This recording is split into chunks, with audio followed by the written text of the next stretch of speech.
आई wrote down 15 years का incident. उसने पढ़ा, बोली Jennifer this is the pure case of sexual harassment, your producer is asking you to come to his room every, कितनी बार तुमने खुद लिखा है कि बोल रहे हैं कि सिंगापुर में ये हुआ था कि 7 March 2019 we were in Singapore, modern लड़की है, पारसी लड़की है, तो है ना ये आ जाएगी, है ना, ऐसा जो भी सोचा होगा फॉरेन में। तो बार बार मुझे कि अरे जैसे 7 March 2019 was my marriage anniversary, तो मुझे 8 March को उन्होंने बोला आज तो एनिवर्सरी नहीं ना, आज तो कोई गिल्ट नहीं है, आ जाओ रूम में। तो मैं तो मतलब डर के इग्नोर किया, चले गई मैं। फिर उन्होंने नेक्स्ट डे मुझे बोला धीरे से कि बड़ी सुंदर लग रही हो, तुम्हारे होठ बड़े सुंदर, ऐसा लगता है पकड़ के किस कर दो। And I was shaking, I was like मैं क्या करूं। मैंने मेरे 2 कलीग्स को बताया, मैं उनका नाम नहीं लेना चाहती, उनको बोलना होगा वो अपने आप आएंगे।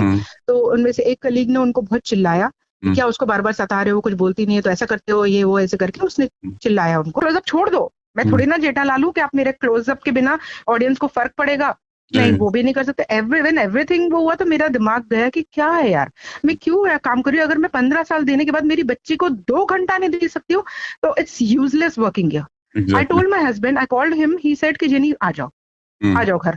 तो मैंने बोला कि इन लोग मेरा पैसा रोक लेंगे 3.5 महीने का। तो उसने बोला जेनी आ जाओ वापस, छोड़ दो पैसा, उन लोग को दाम दे दो। मैंने कहा उन लोग मेरे को रिप्लेस करेंगे। बोले जेनी करने दो, आ जाओ तुम। तो उस मयूर के, मेरे हस्बैंड के बल पे मैं घर आई। एंड मतलब आज जब मैं निकलने लगी तो मुझे जतिन बजाज जो हमारे एग्जीक्यूटिव प्रोड्यूसर है, उन्होंने मेरी गाड़ी, जब मैं गाड़ी रिवर्स करी थी तो मेरी गाड़ी के सामने पहले मुझे बहुत रोका गया। गाड़ी के सामने मैं डायरेक्टर को बोल के आई कि सर मैं जा रही हूँ, हाथ जोड़ के उनसे मैंने माफी मांगी। मैंने कहा सर मैं जा रही हूँ, माफ करिएगा, कुछ भी भूल चुकी हुई है, माफ कर दो, लेकिन मैं जा रही हूँ। क्या नाटक कर रही हो, हाँ क्या नाटक कर रही हो, अभी बताता हूँ क्या कर सकता हूँ। वहां मेरी सटकी कि क्या, मैंने बोला क्या करेगा रे, मैंने कहा मेरे 3.5 महीने का पैसा रोकेगा, रख, मेरी तरफ से दान है तुझे। तो उस चीज में बहुत साल से हम सह रहे हैं। मैं मेरी बात करी, बहुत लोग हैं ऐसे, उनको जिनको बोलना है वो बोलेंगे, मैं मेरी बात करूंगी। नमस्कार, मेरा नाम है हिमांशु जांगड़ और आप देख रहे हैं बिलेट टाइम्स। तारक मेहता का उल्टा चश्मा एक ऐसा शो जिसे शायद ही ऐसा कोई हो जिसने ना देखा हो। अक्सर लोग इस शो को खाना खाते वक्त या अपने फ्री टाइम में देखना पसंद करते हैं, लेकिन हाल ही में यह शो काफ़ी कंट्रोवर्सीज में आ चुका है।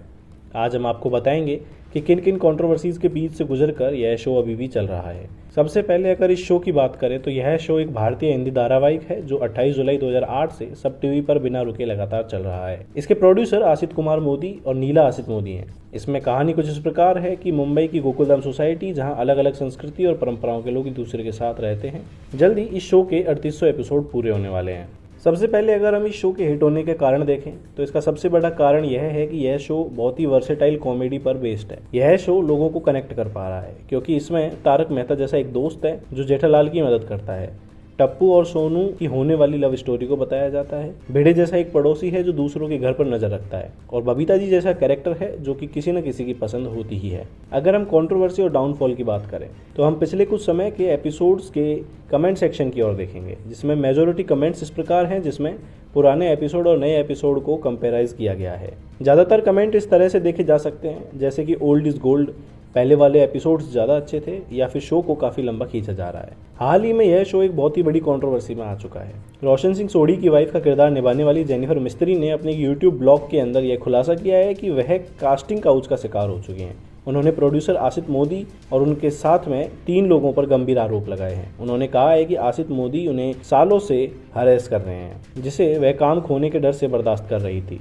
आसित मोदी, प्रोजेक्ट हेड सोहेल रमानी और एग्जीक्यूटिव प्रोड्यूसर जतिन बजाज के खिलाफ जेनिफर ने केस फाइल किया है। जेनिफर मिस्त्री ने 2 महीने पहले ही शूटिंग से दूरी बना ली थी। वो आखिरी बार 7 मार्च को सेट पर पहुंची थी। सूत्रों के मुताबिक यह पाया गया है कि शूटिंग के दौरान साहिल और जतिन बजाज ने इस एक्ट्रेस के साथ काफी बेइज्जती से बात की, जिसकी वजह से ये शूट से वापस लौट गई। जेनिफर मिस्त्री ने यहाँ तक कहा है कि वह आसित मोदी के बर्ताव से तंग आ चुकी थी। आसित मोदी उन्हें आपत्तिजनक मैसेज भेजते थे, कई बार तो सरेआम उनके होठों की तारीफ करते थे, कई बार उन्हें कमरे में अकेले बुलाते थे। वह इन सब चीजों से परेशान हो गई थी। फिर उन्होंने इस शो को अलविदा कहना ही सही समझा। चुप्पी को मेरी कमजोरी मत समझना, मैं चुप थी क्योंकि सलीका है मुझ में।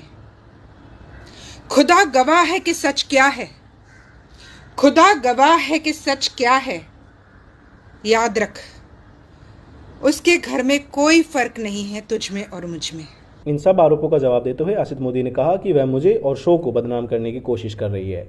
हम उनके खिलाफ लीगल एक्शन लेंगे क्योंकि हमने उनका कॉन्ट्रैक्ट खत्म कर दिया था, इसीलिए वह हम पर इस तरह के आधारहीन आरोप लगा रही हैं। ऐसा नहीं है कि इस शो पर इससे पहले अन्य विवाद या कंट्रोवर्सीज नहीं हुई हैं।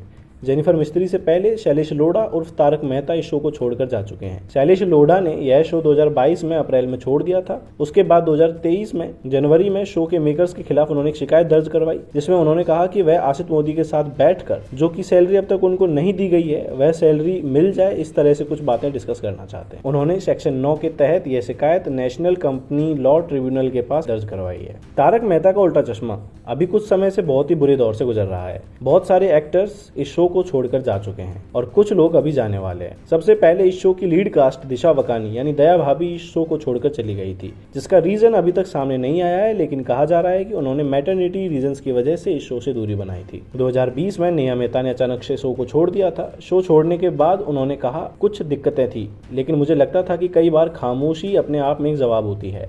मैं अब कुछ और एक्सप्लोर करना चाहती हूँ, जैसे कि फिल्में या वेब सीरीज। उसके बाद निशा भानुशाली जो कि सोनू का किरदार निभाती थी और उन्हें सोनू के किरदार में सबसे ज्यादा पसंद किया गया। उन्होंने भी अपनी पढ़ाई के कारण इस शो को छोड़ दिया था। अभी वह एक ट्रैवल ब्लॉग चलाती हैं। उसके बाद गुरुचरण सिंह उर्फ सोडी ने 2020 में यह शो छोड़ दिया था। उन्होंने कहा कि जब मैं शो छोड़ रहा था उस समय मेरे पिताजी की सर्जरी हुई थी। इसके अलावा कुछ और भी रीजंस थे, लेकिन मैं अब उस बारे में बात नहीं करना चाहता हूँ। मोनिका भदौरिया ने पैसों की वजह से इस शो को छोड़ दिया था। मोनिका चाहती थी कि उनकी फीस को बढ़ाया जाए, लेकिन मेकर्स इस बात पर सहमत नहीं हुए। आखिर में मोनिका ने इस शो को छोड़ दिया। मोनिका भदौरिया बाबरी का रोल अदा करते थे। टप्पू का रोल अदा करने वाले भव्य गांधी कई साल तक इस शो से जुड़े रहे, लेकिन कई सालों पहले उन्होंने भी शो को छोड़ दिया था। उसके बाद टप्पू का किरदार राज उनादकट ने निभाया। उन्होंने भी शो को छोड़ दिया, जिसका कारण उन्होंने हेल्थ इश्यूज बताए। अभी नीतीश बलूनी ने टप्पू का किरदार निभाना शुरू किया है, लेकिन लोग नीतीश बलूनी के बारे में कह रहे हैं कि वह टप्पू के किरदार पर सूट नहीं कर रहे हैं। इस शो की पॉपुलैरिटी का कम होने का एक कारण यह भी बताया जा रहा है कि इस शो में बहुत ज़्यादा एथिक्स और मॉरल वैल्यूज़ की बातें होने लग गई थी। एक ही एपिसोड में बातों को लंबा खींचा जा रहा था। शो में कॉमेडी कम और ज्ञान ज़्यादा हो गया है, जिससे लोगों को यह पसंद नहीं आ रहा है। लोग कह रहे हैं कि अगर अभी भी पुराने एपिसोड्स की तरह शो का रुख कॉमेडी की तरफ ज़्यादा किया जाए तो यह शो पुराने ट्रैक पर आ सकता है। तो यह थी तारक मेहता का उल्टा चश्मा शो की कुछ कंट्रोवर्सीज और डाउनफॉल की कहानी। आप इस शो के बारे में अपनी क्या राय रखते हैं, यह हमें कमेंट बॉक्स में बताइए। मेरा नाम है हिमांशु जांगड़। इस वीडियो को एडिट किया है आशीष साहू ने। इस वीडियो को आप तक पहुंचाया है भिलाई टाइम्स ने। फिर मिलते हैं जल्दी आपसे एक नई वीडियो में। तब तक वीडियो देखने के लिए धन्यवाद।